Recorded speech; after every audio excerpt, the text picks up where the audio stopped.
Welcome back for another Raid Shadow Legends video. Today we have the Ogryn summon pool going on right now, which actually kind of complements, I guess it's not fusion, it's a fragment summon here, but complements our fragment fusion of Kamir Skaldai, who is an Ogryn reviver. But we have the Ogryn summon pool to go along with that. We have a headline champion of Vizug the Noxious, who's the faction ally champion, or the faction unity champion for them, who's a solid champion. But there's also some other really great champions in here. I'm not gonna lie, I would really want Stock the Broken. I remember like he was kind of it's kind of just a pain in the neck for a while, and then I never really got to try him, so I wouldn't mind getting Stock.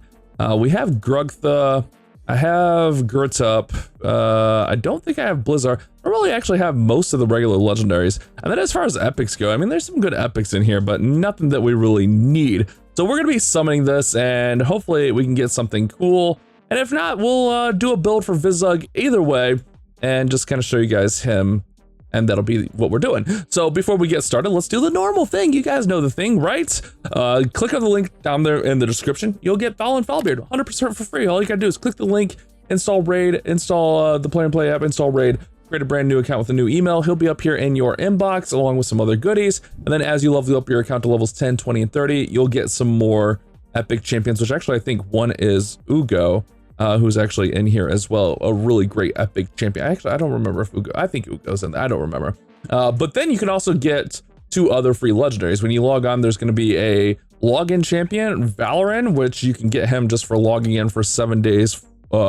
He's 100% for free, which I'm working on him. We did a highlight on him. Now I kind of want to get him booked, I'm not gonna lie. And then you can also use a promo code, like the promo code Wrath. Yeah, that promo code Wrath will actually help you out. It's only for brand new accounts, which I should say here in a second, but that's gonna get you Grand Oak Podrig. Why did that say processing? Okay, I was like, oh, wait a second, am I getting a Grand Oak Podrig? Imagine. But Grand Oak Podrig, a great champion. You can also use the promo code Desert Queen, but I think I prefer to get Grand Oak. I mean, he's got fill turn meter, increased speed. He's got an ally attack with some healing in there. His passive gives people what they need. Like, he's a really nice champion, and you guys get him for free. I don't even have him. Would be jealous of that. But let's go ahead and let's just do the thing, right? Let's do, not our remnant. Let's do our one pool. Oh wait, I don't have one pool yet. I forgot we have to go here. I did pool some more souls, and I got us enough to get the 40 free. To get the prism, you know, to get the free prism. But let's go ahead. Actually, let's just pull a green. Let's just pull a green. I'm so low in shards because the last champion chase I went for, or not champion chase, the summoning chase, summoning event, I went for the extra shards and it drained me. I don't know why I exit out of that. I forget what we're doing sometimes. Let's redo this, do a green. I think we had a green on a green. Now we just jinxed ourselves. I feel like I'm due. I know the Mercy resets every summoning pool, but I feel like I'm due for a legendary out of this. And I feel like they want to give me stock. So that'll be great. Here we go. Let's just get our stock and we'll build him here today. Bam! Ah, crap. Well, that's trash. No one wants a Yelka, but let's, again, like I said, even though we didn't get him, let's actually take a look at Vizug. We can actually take a look at Grugtha as well, and just show you guys some builds for these guys. I don't have any of the other legendaries. I do have Gertup, but Gertup, like, you're really only like building him if you're trying to min-max damage, like if you're trying to really just max damage, because like his passive allows allies to deal more damage under poison, and then he places poison. Let's show you guys some example builds for these guys, who really, I use Vizug sometimes in faction wars, and Grugtha I haven't really used at all because I've been so low on legendary books. So let's take a look at Vizug. Honestly, I think he's a really simple, easy build. If we take a look at the kit, on his aura, he's got ally HP in all battles by 30%, ally speed in all battles by 15% for Ogryns. For the blessing, I went with cruelty. I only have 1 star on him, but I was also seeing that, like, if you wanted to go against like Head of Blight, you could go with neutralize to kind of get around that poison cloud, which could be an option if you're going to run him in Hydra, which kind of depends on where you're at with that.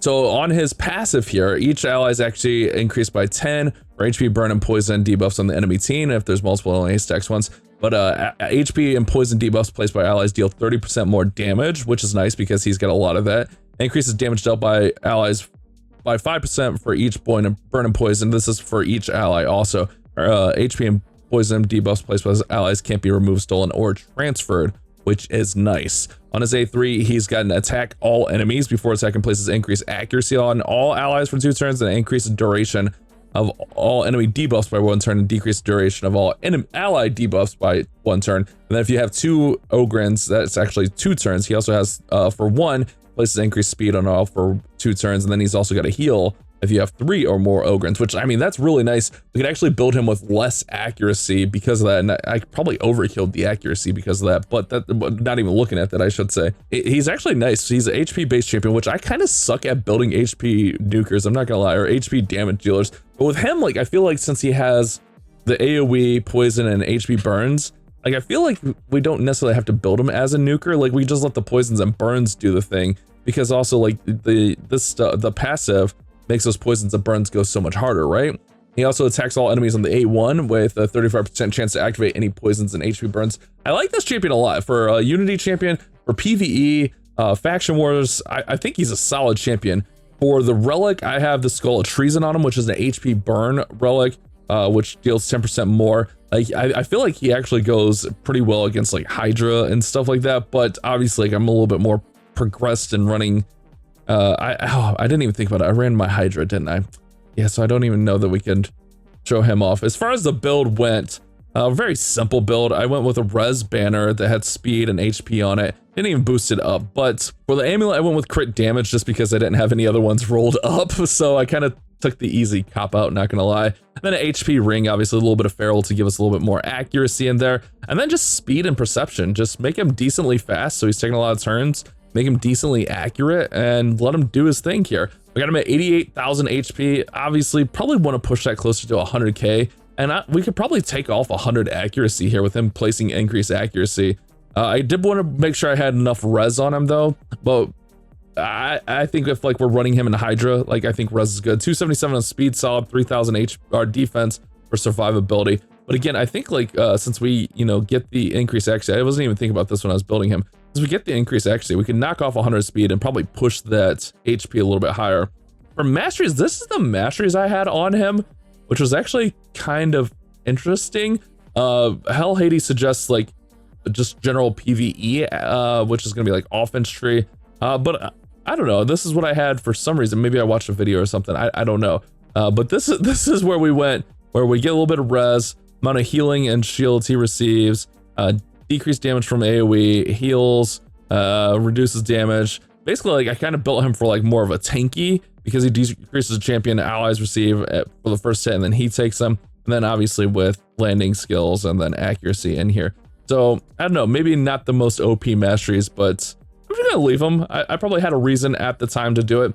Now, like I said, I don't have Hydra keys available. I didn't even think about it when I did my Hydra keys. And then the other champion that I have from this summon pool is Grug the Darkseer, who I actually haven't tried a lot because mostly I don't have her booked. It feels like if you don't have champions booked, like you really don't get the most out of them.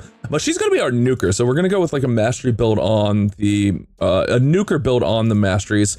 Her kit's really nice. I went with Heaven Crest here because with the low blessing. Whenever she lands a critical hit, heals 5% of max HP. If it's full critical hits fill their turn meter by 5%. Instead, whenever it receives any surplus healing, place a shield for 2 turns equal to the surplus heal. Can't exceed 30% of her skills, which, I mean, that's nice. She's gonna heal, and then if she's already full, she's going to fill up her turn meter and give herself a shield. She attacks all enemies 2 times before attacking, places increased crit damage and shatter on her, which is great. First hit, he decreases the turn meter, target's defense by 10%, stacks up to 30. Second hit destroys, which, I mean, there's some bosses that destroy just comes in so handy. Grants an extra turn if it kills an enemy. Attacks, the A2 attacks everyone before attacking, equalize HP of all enemies.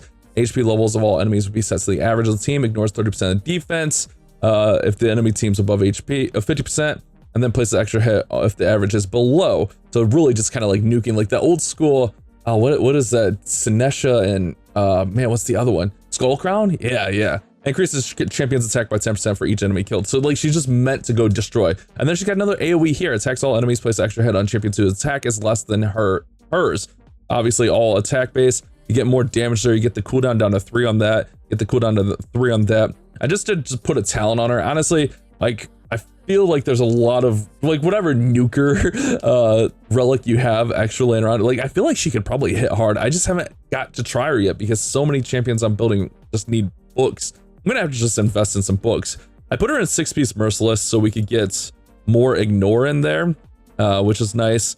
She doesn't need accuracy, but I had this attack banner that had 2 speed rolls in attack, and then an attack ring for feral, which gives us 10% more or 5% more speed. And then obviously just a crit damage banner. We got a nice, this is actually one of just my nuker presets I use for a lot of my nuker champs. Just attacking, nuking, hitting hard. I need to get that rerolled to attack percent at some point, but probably could get her faster. 230 is decent. Obviously more crit damage. Like crit damage, like I think that comes with relics and stuff. It's just a little weak point of my account, I think, but that's okay. 5k on the attack. Also getting her more awakened would help. But I haven't got to test her out to really give her a true go, to be honest with you. Let's see, can we select Hydra battles, just see where she's at here?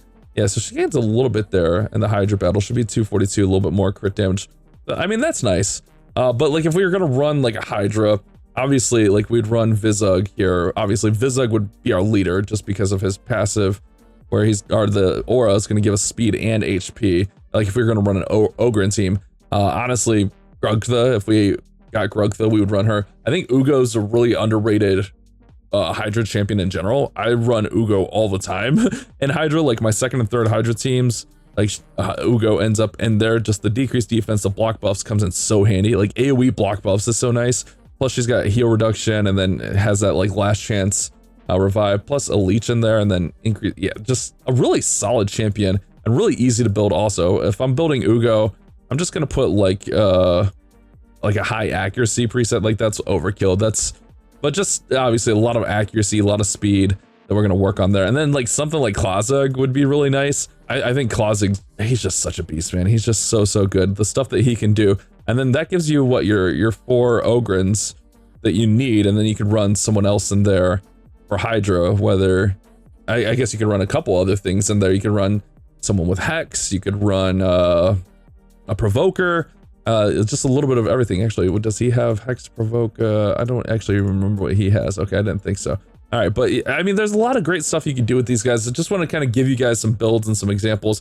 Don't sleep on Vizug. He's actually helped me out in Faction Wars a ton.